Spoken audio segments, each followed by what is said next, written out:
So my name's Joshua Lee. I'm assistant professional at Berkhamsted Golf Club.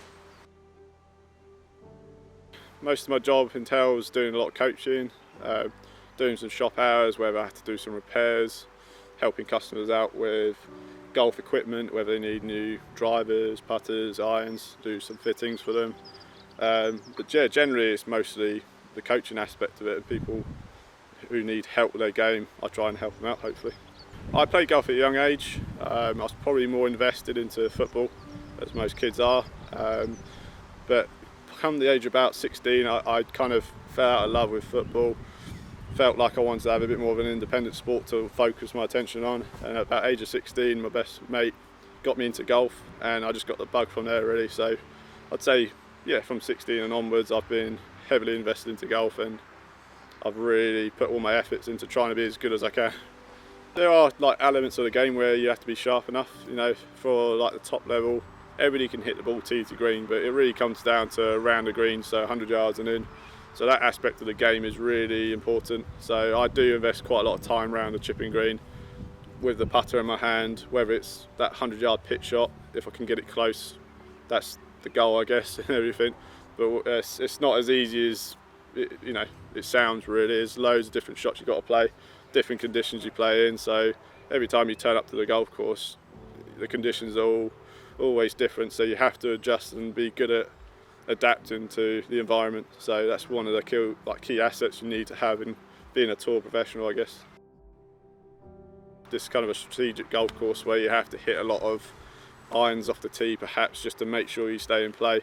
So driver doesn't get used much down here, so when you go to a wide open golf course, that is a bit of a downfall because you're not really comfortable or used to hitting driver as much. But you know, any pro that's come out of this golf course has always had a good short game and is good off the tee with an iron and good at actually working their way around quite a fiddly golf course.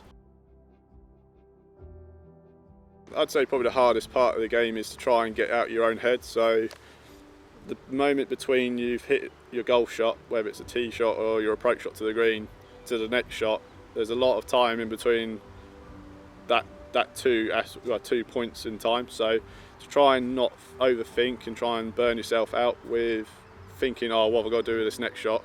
It's very hard to then just try and drift your mind and try to think about something else, just to try and keep yourself more energised over what's more important, which is you playing your next shot.